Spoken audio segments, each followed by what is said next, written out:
So good morning children, this is our second class of poem. Out of 5 poems, this is what the second poem of class 12. Now it is an elementary school classroom in Islam by Stephen Spander. An elementary school classroom, elementary suggesting primary school, maybe class 1 to 8, maybe nursery.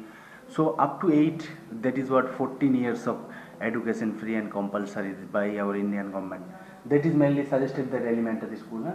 So this is a primary school in Islam. Islam मतलब बस्ती बोलते हैं, झोपड़पट्टी, जहाँ गरीब poverty stricken what low income people lives. So here you will find what will be the school and the classroom and in Islam and elementary school. So here in the poem you will find threefold description. एक तो ये इस्लाम area का school कैसे होता है, the main theme और topic if you think Islam school का school, इस्लाम area का स्कूल कैसे होता है, इस्लाम कैसे होता है, इस्लाम एरिया की school and the classroom, what types of classroom they have, and finally here you will find two contrasted society, a rich society and the poor society. So these are the themes, these are the topics of this poem. School in Islam, what are the conditions, and classroom as well. It is not like our what highly private school or what splendid and shining school like that. So it is in what creamy wall, that is what not so shining and well furnished. So this is what the description of the school, the description of the Islam and the children as well. What types of children learn in the Islam school? That is what the description.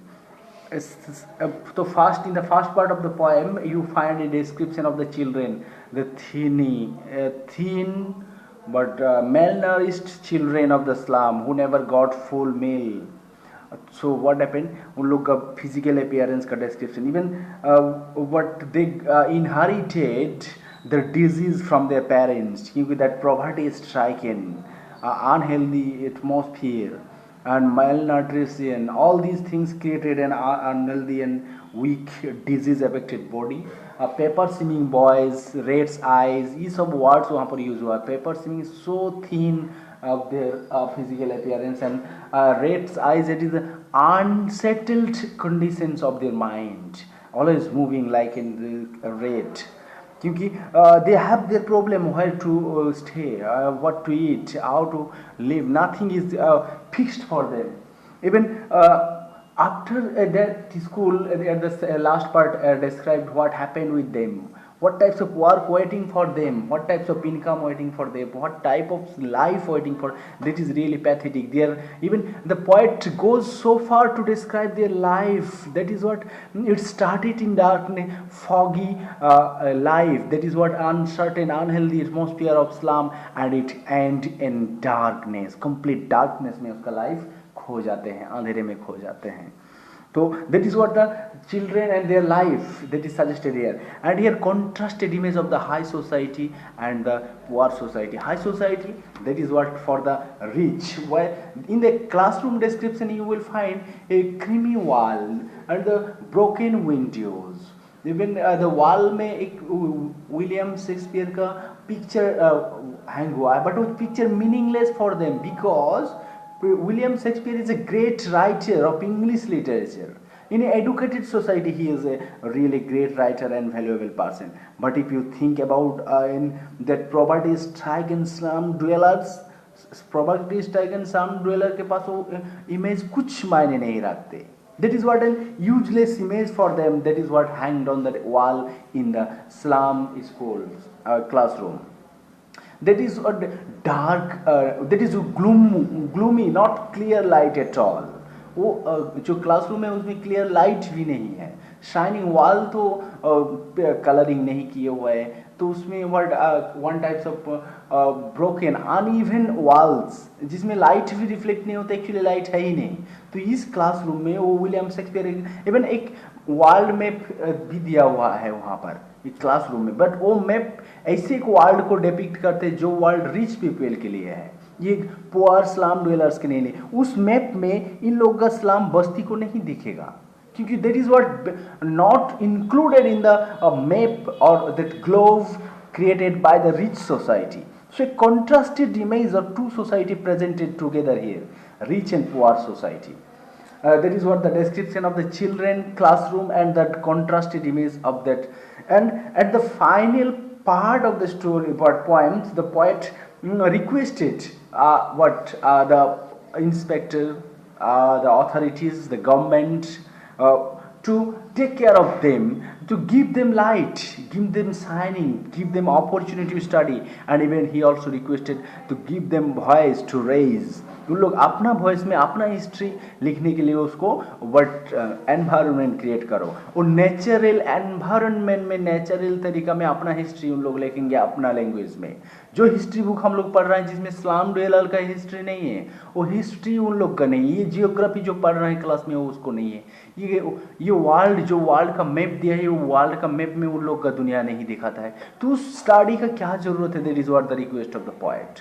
उन लोग का अपना language में अपना टंगे अपना history लिखने दो, और उन लोग को अलाउ करो अपना जिंदगी जीने के लिए. कहाँ पर? ये ओपन स्पेस में, where there is light, there is air, there what air light and open space, जहाँ पर व्हाट सनलाइट आते हैं, जहाँ पर लाइफ का एनर्जी मिलते हैं. इवन वही they grey sky, slice of sky जो उसको स्लम एरिया से देखते हो, स्लाइस ऑफ स्काई नहीं, उसको फुल स्काई देखने दो. डीप ब्लू स्काई देखना चाहते हैं उन लोग. जो स्काई नेचुरल कलर होता है, उन लोग को लिए एक नेचुरल लाइफ सिलेक्ट करने के लिए poets. That is what at the last part of the poem poets appeal to the authorities. And let's start from the line wise. If you give for a description from the poem, the faces of the children are dull. वो face में कोई energy और shining picture है नहीं. The appearance shows that they are unwanted. The children have gloomy face. Face में कोई shining नहीं है. उन लोग ऐसे लगता है कि ये धरती में जबरदस्ती आए हैं, उन लोग को धरती में आना या रहना अलाउ नहीं है. Their heads hanging low in the sadness due to being poor. Head ये two types of, एक out of poverty stricken, और second things उन लोग weak physical weakness also it suggested कि उसका head bend होके रहते हैं. Physical weakness also suggested. The parents and are victims of poverty at the dim end of the room. Sees one child who has bright eyes which seems to dream of playing outside the square. He is different from other in the dim dark room. और उस classroom में बैठ के वो खिड़की के बाहर की तरफ देख रहा है, वो जो ओपन स्पेस प्ले करने के लिए, जहाँ पर वो रिलैक्स मिलेगी, जहाँ पर उसको अपना दुनिया मिलेंगी. ये क्लास का अंदर जो विलियम शेक्सपियर का पेंटिंग है, पिक्चर है, वो उसका दुनिया का नहीं है. वो जो मैप जो दुनिया में उसका बस्ती नहीं दिखाते हैं, वो मैप वो वर्ड और लैंग्वेज उसका नहीं है. इस्लाम एरिया का लैंग्वेज भी समथिंग डिफरेंस होता है. तो ये स्टडी वहाँ पर उन लोग करना ही नहीं चाहते. The walls of the classroom are dirty. People have donated different charts and images which have been put up on them. One of them is a picture of great playwright Shakespeare. Shakespeare का playwright जो great writer उसका picture झूला हुआ है. His head is bald and resemble the rising sun. उसका head में sun what hair नहीं है ना, bald hair है, तो उसमें ऐसे देखने में कैसे लग रहा है जैसे निकलता सूरज है. The next poster is of the Taurus valley full of churches and flowers which symbolize the beautiful creation of nature. दूसरा पिक्चर और एक तो है क्लासरूम में. टायरोलिस वैली, ये वैली में क्या होता है? Flower picture and mountain natural beauty का पिक्चर है, जो पिक्चर भी उन लोग कभी देखे नहीं. There is what beyond this, but it is the one they see out of the classroom window. They are trapped in the slums. But उसी क्लासरूम का बाहर खिड़की से दिखाई देता है अपना इस्लाम. जो एरिया टोटली डिफरेंट, जो स्टडी कर रहे हैं, जो बुक, जो पेंटिंग, जो पिक्चर, जो सोसाइटी उन लोग देख रहे हैं, टोटली डिफरेंट चीज उसका सोसाइटी से. उन लोग बिलोंग उस दुनिया का है ही नहीं उन लोग, जो दुनिया उसका स्कूल में सिखाया जाता है. But it is one that see their future is dim and hopeless. Future तो क्लियर है नहीं, इसके बाद क्या होंगे, इसके बाद तो दूर की बात है. अभी क्या होंगे, घर में जाके खाना मिलेगा या नहीं, ये भी गारंटी नहीं है. They have a dark future as their options in life are limited and are covered with dismay. They are far away from the bright light of knowledge. Knowledge से बहुत दूर एक डार्क स्लम एरिया में उन लोग रहते हैं. Comprehending these pictures is beyond their abilities. They hate everyone and for them Shakespeare is a wicked man. क्योंकि शेक्सपियर का पिक्चर, अगर आप उसका लिटरेचर का वर्क के बारे में पता होंगे तभी उसके लिए आपको रेस्पेक्ट आएंगे। If you don't know anything, ये पिक्चर में अट्रैक्टिव कुछ है नहीं, bald head but and old as a man, that is not attractive at all if you think physical appearance. But if you think about his literary career, what the miracle he did for English literature, that's why he is but that is not known at all to the slum children. Everyone, the desire for love and acceptance forced them to be crimes like stealing, or he saw a depression, never got anything, love, respect, food, nothing they got, and that's why they became most of the time criminal minded बन जाते हैं। The children are so skinny, बहुत उन लोग से हड्डी पसली देखते हैं, and that their clothes are like skin and their skeleton is visible through them. This is due to lack of nutrition.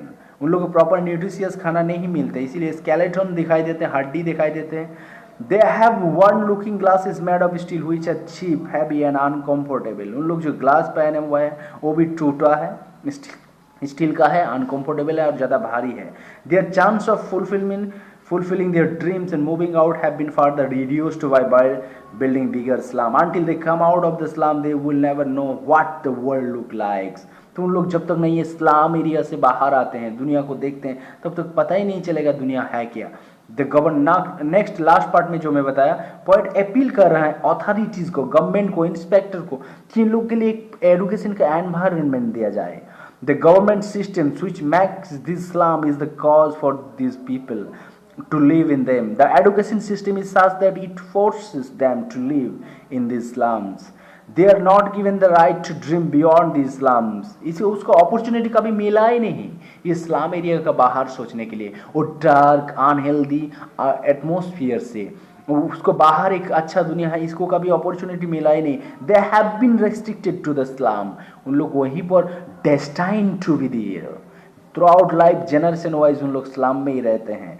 The poet requests the authorities to allow the children to go out of the slum so that the maps on the walls of the classroom became a reality for them.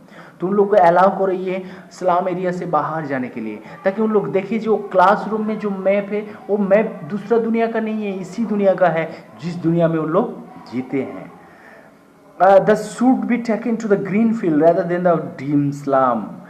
The shiny, warm scents of the beaches and the bright blue sky will instill a hunger for knowledge in their minds. तो उसको natural environment में ले जाओ, जहाँ पर green field है, deep blue sky है और फ्रेश एयर है, वहाँ पर जाके उसको जीने का एक उम्मीद जागेंगे। And that's how they will be regenerated, revitalise in a new life. Then they will absorb all of it. Then these children will become economically empowered. The poem ends with a powerful line, those who make exterior are ones who shine like the sun. तो last lines इतना सुंदर करके present किया कि उन्हीं लोग history बनाते हैं जो सूरज जैसे चमकते हैं। So in that is what about.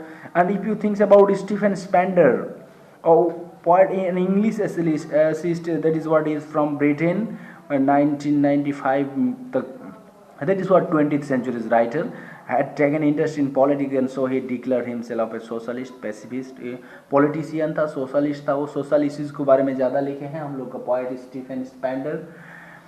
And social injustice and class struggle के बारे में उसका मेन टॉपिक हुआ करते थे ना। यहाँ पर socially two picture of the society, that is what the main theme of the poem. Two sister, two pictures, एक slum area and a rich people. The map, the painting, these are not for them.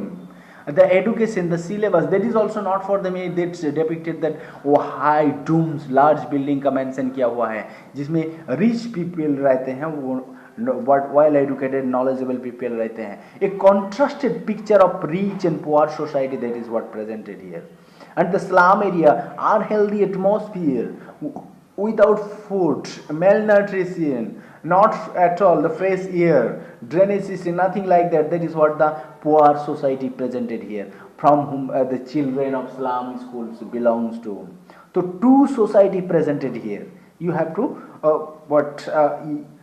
use the image used in the poems. Also you image को use करके आप इसको describe करेंगे कि to society का कैसे picture को प्रेजेंट किए हैं। Next, if you think about the rhyme scheme of the poem, it has a free verse. It does not have rhyme scheme क्योंकि ये modern poem है. Modern poem में rhyme scheme नहीं होता, free verse या blank verse बोलते हैं. Far from the ghastly wives these children faces. I am reading the poems right here, na. The far from the ghastly wives these children faces. ये इसका face जो है तो वो जो सिटी क्राउडेड से दूर एक स्लम एरिया में लाइक रूटलेस वीड्स. वीड्स मतलब अनवांटेड सीड के साथ, अनवांटेड प्लांट, जो प्लांट हम लोग चाहिए नहीं, झोपड़ी बन जाता है बट और झाड़ी बन जाता है जिसको हम लोग काट के फेंक देते हैं. तो चिल्ड्रेन को वही वेड्स के साथ कंपेयर किया गया है. यहाँ पर figure of speech simile use हुआ है ना. द हियर टर्न बाउ राउंड दियर पोलर. Polar means face. यहाँ पर फेस को पोलर बोला. पोलर मतलब एक्चुअली थोबड़ा होता है. Because poet wanted to draw the actual image of the slum childrens. The tall girl with her weight down head, the paper swimming boy with red eyes. Tall girl out of social restriction and not a free society for children, girls student, that is what reason. And second thing malnutrition and poverty, ये दोनों वजह से उसका head bend हो गया ना. and red's eyes, that is unfixed, unsettled, हमेशा एक चंचल एक but life not settled, fixed नहीं है उसको रहने का, fixed नहीं है उसको खाने का. इस condition में उसका जो eye का movement से उसको रेड्स का eye के साथ compare किया गया. The slanted unlucky here मतलब फोर फादर्स से जो सब उन लोग को मिलते हैं तो इन लोग ऐसी चीज का उत्तराधिकार मिला है जो things disease, stunted, unlucky, of twisted bone reciting the father's gnarled disease. जो उन लोग पूर्वज से क्या मिले हैं, न रहने का घर, न खाने का बंदोबस्त, बाद कुछ ये सूखा शरीर और कुछ बीमार मिले हैं पेरेंट्स से उत्तर. ये है स्लम चिल्ड्रेन का inherited. Of a squirrel games in the tree room other than this. And कोई चिल्ड्रेन जो लास्ट बेंच में बैठे हैं या क्लास में बैठे हैं, डेस्क से नहीं, उसका विंडो के बाहर वो दूसरा दुनिया में स्क्वायरल गेम में उसका ध्यान है. That is what the description in the first stanza suggested here. On our sour creams wall, next stanza में कि स्कूल का डिस्क्रिप्शन दिया हुआ है. साउर क्रीम वॉल्स, ये जो वॉल है वो not is tasty, not is well polished. Odd expression. Donation Shakespeare head, कोई शेक्सपियर का हेड भी डोनेट किए जो स्कूल में है. Cloudless dawn civilised doom riding all cities. और सिटी में बड़े बड़े बिल्डिंग बन रहे, इमारत बन रहा. इस कॉन्ट्रास्ट में ये जो doom, gloomy, dark atmosphere in classroom, ये कॉन्ट्रास्टेड किया गया था. Belled flowery Tyrolese valleys open handed map, ये सब हाई सोसाइटी के लिए है. तो फ्लावर वैलीज, बड़े मैप, ये सब हाई सोसाइटी के लिए. Avoid the world it's world and not for these. तो ये कौन सा दुनिया को डिपिक्ट कर रहा है, वही रिच सोसाइटी के. ये poor children of slum area के लिए नहीं है. Children this Windows not this map there world, ये उसका दुनिया नहीं है ये map. Where all their futures painted with a fog, कोहारा में ढका हुआ है, उसका फ्यूचर नहीं दिखते हैं. And a narrow street ceiling with a lead sky, far far from rivers, caps and the stars of world. That is what एक totally dark world में उन लोग को लाइफ स्टार्ट होता है, डार्क वर्ल्ड में जाके खत्म होता है. Totally different from far from the rising star, rising world. Unless governor, inspector, visitor, and the final part of the poem, I as repeatedly told here, requested the poet to the governor, to the inspector, to the visitor कि उन लोग के लिए एक दुनिया बनाओ जहाँ पर उन लोग प्रॉपरली नेचुरली ग्रो हो सकते हैं, उन लोग एक फ्यूचर हो सकता है. This make between their windows and the windows the sat upon their lives like catacombs. Catacomb मतलब जो ग्रेवयार्ड में दफनाया हुआ डेड बॉडी टाइप का. उन लोग का लाइफ डार्कनेस में स्टार्ट होता है और डार्कनेस में ही खत्म होता है. उन लोग के कभी लाइट ही नहीं आता जिंदगी में. break up until they break this town and show the children to green field and make their world. ये सब खिड़की, डार्क क्लासरूम का खिड़की को तोड़ दो, सब कुछ तोड़ दो, तब तक ना जब तक उन लोग एक ग्रीन फील्ड में पहुंचे जहां पर लाइफ, एनर्जी, वाइटलिटी में भरा हुआ है एक दुनिया. Around azure and the gold sands. Azure means deep blue sky को सजेस्ट करता है. एक डीप ब्लू स्काई के नीचे ग्रीन फील्ड में उन लोग का लाइफ नया से स्टार्ट करें. And let their tongues run next into books with white and green lips upon. और उन लोग का ना टांग अपना लैंग्वेज में वो अपना हिस्ट्री लिखने के लिए बोलो, history their own whose language is the sun, natural language, जो लैंग्वेज उन लोग सीखे उसी लैंग्वेज से उन लोग का हिस्ट्री लिखने दो। कैटाकॉम्स यहाँ पर टॉम को सजेस्ट किया है, and that is what the poem completed here. After appeal to the authorities, the poet completed here the story. So thank you for the line wise explain किए और summary। वहाँ पर 3 things आपको याद रखना है, स्लम एरिया का description दिया है, चिल्ड्रेंस का कंडीशन दिया है, एंड एक contrasted image of poor and rich society जो यहाँ पर प्रेजेंट किया है। लास्ट स्टेंजा में पोएट अपील किए हैं, that is wire the these are the 4 main points of the summary. So I think समझ में आए होंगे, और नहीं तो कुछ डाउट्स होंगे तो आप पर्सनल नंबर में पूछिए। Thank you.